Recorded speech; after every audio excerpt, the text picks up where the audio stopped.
Okay, I have a few updates on the hotline machine. There are a couple of stepper units, and for those of you that don't know what a stepper unit is, this is a stepper unit, and basically what it does is you'll notice that there are these small rods that stick out,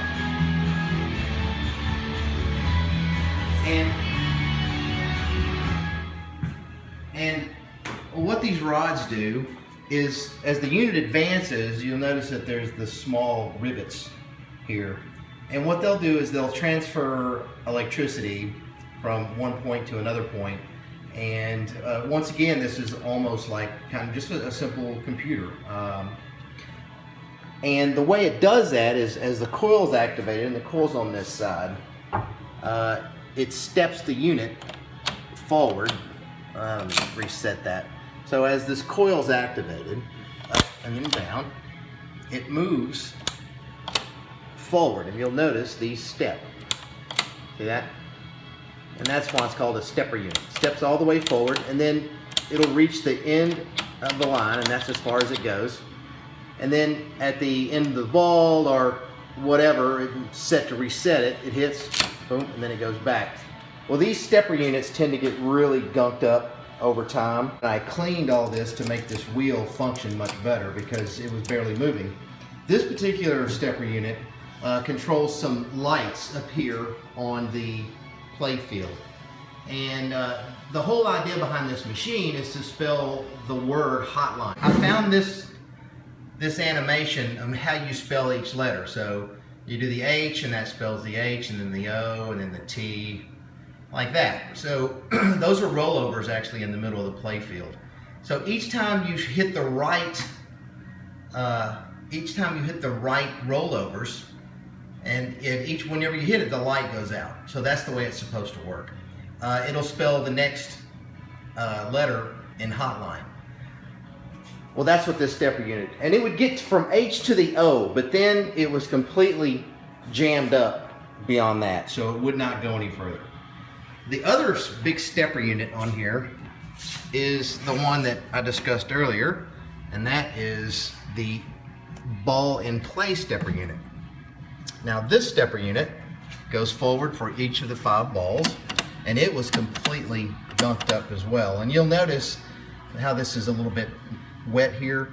Well, I used synthetic grease on that to make the spider legs, which actually contact the rivets, to lubricate those a little bit so it will move a little easier. Because I mean, this stuff, 1966, oh, it's 51. No, I'm wrong. What is it? 49 years old. So considering this thing still works is pretty amazing. So you got your reset up here. This coil activates a reset. That's the reason the game would not finish, because it was stuck on a ball. It would try to move forward, and it'd move forward a little bit. So I had to wind this spring one more time, and then I had to pull a little extra spring in some of these, and then there was a small arm back in here. There it is.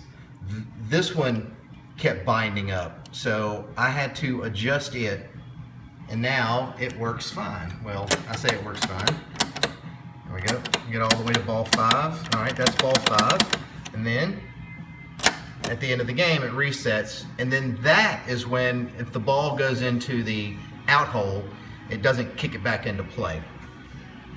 So we've got that stepper unit done. We've got the other stepper unit done. I'm going to order the parts for this score reel. And I've got to take all this out and clean it up. They're all pretty dirty. This is the ones reel.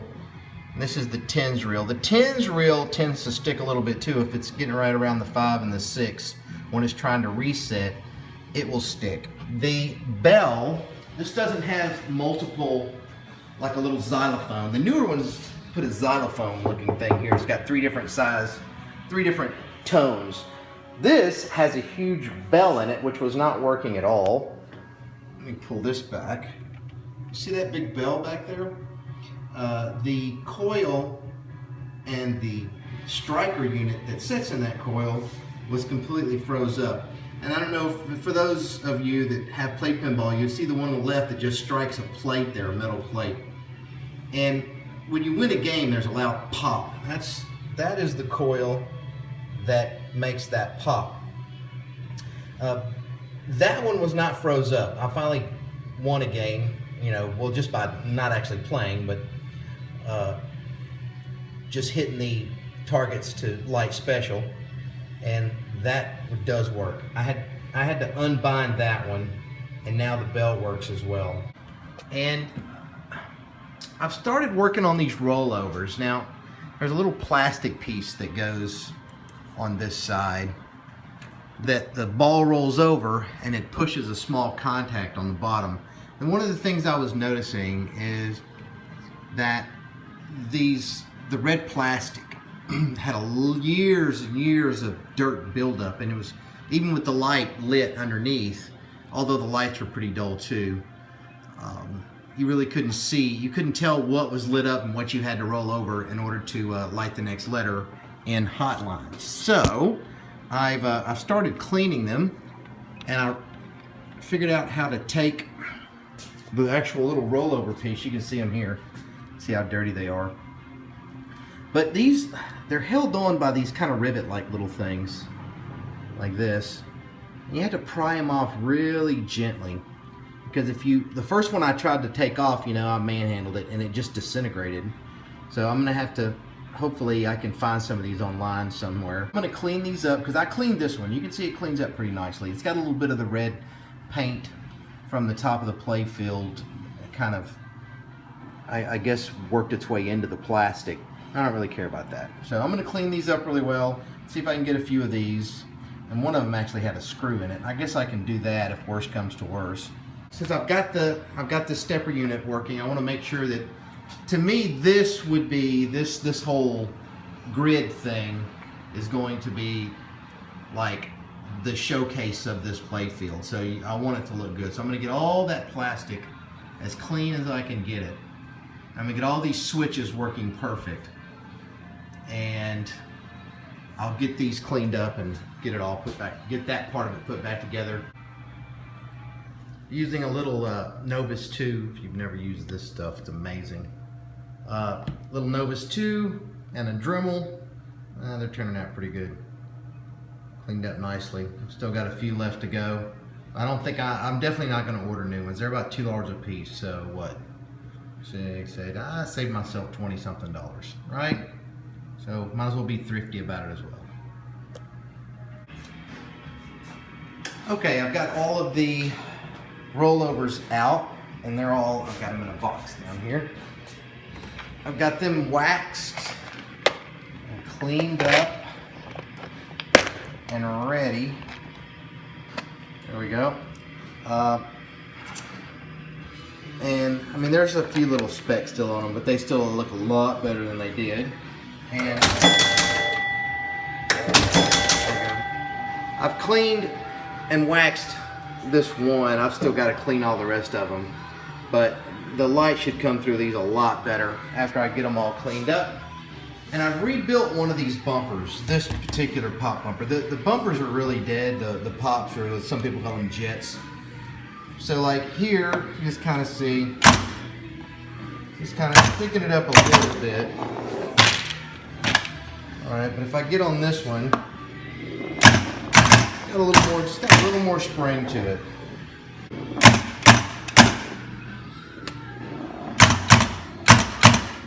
Oh, go in the gate.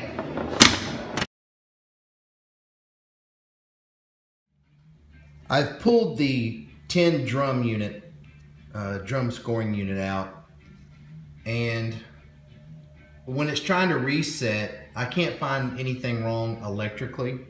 So that makes me go, I'm gonna have to look at it mechanically. But it's, I mean, it looks to be working okay. It's dirty. I mean, I'm gonna clean all these reels up. But I guess I really won't know. I'm gonna get all of this stuff cleaned out and I'll put it back in. And during the reset process, hopefully, it gets stuck at 6 for some reason. And I can't see anything wrong with the gear. I can't see anything wrong with it at all. I've been working on these score reels more this evening, and I'm waiting for a coil for the #1 drum. But for the 10 drum, when it was resetting, it would make it to say 5 or 6, and then it would just stall. It would quit going. So I took it out, and you can see I've cleaned these two. You can kind of see the difference, how dirty the thousands reel is. The 100 and the 10, I pulled those out and cleaned them. But I pulled the 10 out and I took it completely apart and cleaned it really good, thinking it was just hanging up because of something mechanical. And I put it back in and it was still doing the exact same thing. So I got to playing around, and right that top switch in that stack needed to be adjusted. Apparently when it made it to around 5 or 6, this little plastic arm right here, let me see if I can point to it. This one here came up just enough to push that contact apart. So it wouldn't, when it was in the reset mode, this is the reset relay. And, wait a minute, I can't see my own finger. There we go. That is the reset relay. And if that's closed, every time there's a pulse sent, it turns this drum until it gets to the 0, and then that arm lifts those two contacts up so it doesn't move anymore. But if it moves just a little bit, and this piece of plastic doesn't stay perfectly still while it's in its rotation, it was moving it up just, I mean, probably a few millimeters, enough to kill the contact. The lights for the scoring, some of these sockets were not working, and I didn't have the actual socket. This is the socket that came out of it. I didn't have any exactly like this, but with a Dremel and one of these, you just kind of bend this and then cut it off. And ended up with, this is the one I replaced here. So then this one's a little squirrely. I might replace it, I don't know. But soldered that in and it's working much better.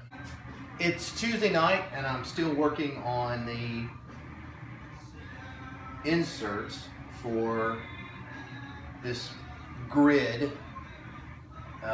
It's actually sort of a matrix display, a very early matrix display. But I'm going to show you what I do to get in here and clean each of these. I've removed the screws for the bulb and the rollover switch. So I can pull these back, just pull each of them back. Now, the first thing is the bulb. In the past, the last machine that I sort of restored or brought back, what I noticed was these bulbs seemed very dull. So I just took all of them and I discarded them all at once, just threw them away. But what I've realized since then is that they're really not, they're still plenty bright. They've got a lot of dirt on them, grime. So if you clean them up and put them back into place, they'll work just fine. It's no sense in replacing them. Most of the bulbs now, I guess, are made in China, and they don't last very long. And if this bulb's been burning for 49 years, I want to let it burn a little longer, right? So I just take it out, clean it, and put it back in the socket. And then later, I'll test it. If I need to replace a socket, I'll replace the socket. But it should be fine just like it is. So now that I've got this out of the way, I've got this kind of a soft woven tip on my Dremel. And I set the Dremel as low as it'll go, down to 5. And I've got some of my Novus 2. And I'm just gonna, I've got a cap full of it here. And I'm just gonna dip the tip of this Dremel and the kind of buffing tool that it's got there. I'm going to dip that in there, and I'm just going to kind of smear it around And the Novus is not only a little bit abrasive, it also is kind of a wax. So I'm going to zoom in on that and kind of move you in. And I've got a backlight on that so I can tell when I've got it good and clean. I'll kind of move the backlight a bit. See if we can get a little light on that from the back side. Can't really tell. The light's a little high. I'm going to use this. I'm going to put it in and put a little bit of slight pressure. It's kind of like being a dentist. I'm going to run that, especially this has got a small ridge on the outside. I'm going to get down in there and get that grime out the best I can. And basically I'm going to buff this plastic.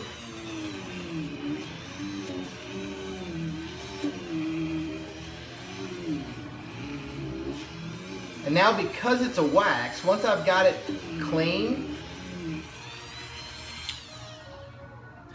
I'm going to check it. That looks pretty good. I've got the ridges pretty good. I've already done the top side. Those are easy. The top side's a little easier. You don't have to remove anything. I'm going to let that dry, and then I'm going to go in with a couple of things you have to have. Make sure. Microfiber towels, which you can get in a big pack at Sam's. And another thing to do with your microfiber towels, because they grab things so well, down here, I've got one over the electronics. Let me zoom out there. I've got a microfiber towel over the electronics because if I drop a screw when I'm taking things off of the Playfield, I don't want it to drop down into all those switches. It'll be impossible to find. So I put that there, and I also use a bright color so I can quickly find anything I might drop. But the other thing you'll use a lot of is simple Q-tips. So I'm going to use a Q-tip and get down in there and get all of that wax out after it dries. And that should look almost brand new. I mean, it really will look good. And I'll use a microfiber towel to kind of buff it out, and it'll be good to go.